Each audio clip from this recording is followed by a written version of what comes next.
August 9ನೇ ತಾರೀಕಿನಿಂದ ಜೆಡಿಎಸ್ನಿಂದ ಬಿಡದಿ ಪಾದಯಾತ್ರೆ. ಚೆನ್ನಮ್ಮ ನಿಧನದಿಂದ ಮುಂದೂಡಿದ್ದ ಪಾದಯಾತ್ರೆ ಅಧಿವೇಶನವನ್ನ ಗುರಿಯಾಗಿಸಿಕೊಂಡು ಜೆಡಿಎಸ್ ಹೋರಾಟವನ್ನು ಮಾಡುತ್ತೆ. ಆಗಸ್ಟ್ 9ನೇ ತಾರೀಕಿನಿಂದ ಪಾದಯಾತ್ರೆ, ಜೆಡಿಎಸ್ ಪಾದಯಾತ್ರೆ. ಆಗಸ್ಟ್ 9ರಿಂದ 11ರವರೆಗೆ 3 ದಿನಗಳ ಪಾದಯಾತ್ರೆ. ಮೊದಲೇ ನಿಗದಿಯಾಗಿದ್ದಂತಹ ಪಾದಯಾತ್ರೆ ಇದು. ಬೈರಮಂಗಲದಿಂದ ಫ್ರೀಡಂ ಪಾರ್ಕ್ನವರೆಗೂ ಕೂಡ ರ್ಯಾಲಿಯನ್ನು ಹಮ್ಮಿಕೊಂಡಿದ್ದಾರೆ. ಆಗಸ್ಟ್ 14ರಂದು ವಿಧಾನಸೌಧ ಚಲೋಗೂ ಕೂಡ ಕರೆ ಕೊಟ್ಟಿದ್ದಾರೆ.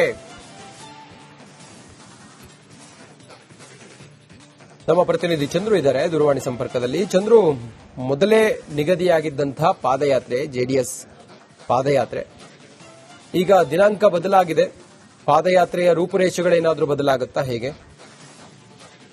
ರಜಿತ್, ಖಂಡಿತವಾಗ್ಲು ಈಗಾಗಲೇ ಬಿಡದಿ ಟೌನ್ಶಿಪ್ ಅನ್ನ ವಿರೋಧಿಸಿ ಜೆಡಿಎಸ್ ಪಾದಯಾತ್ರೆಯನ್ನ ಹಮ್ಮಿಕೊಂಡಿತ್ತು. ಇದೇ ಜುಲೈ 30ರಿಂದ ಆಗಸ್ಟ್ 1ವರೆಗೂ 3 ದಿನಗಳ ಕಾಲ ಪಾದಯಾತ್ರೆಯನ್ನ ಹಮ್ಮಿಕೊಳ್ಳಲಾಗಿತ್ತು. ಆದ್ರೆ ದೇವೇಗೌಡ ಅವರ ಪತ್ನಿ ಚೆನ್ನಮ್ಮ ಅವರ ನಿಧನದಿಂದಾಗಿ ಪಾದಯಾತ್ರೆಯನ್ನ ಮುಂದೂಡಲಾಗಿತ್ತು. ಸೊ ಈಗ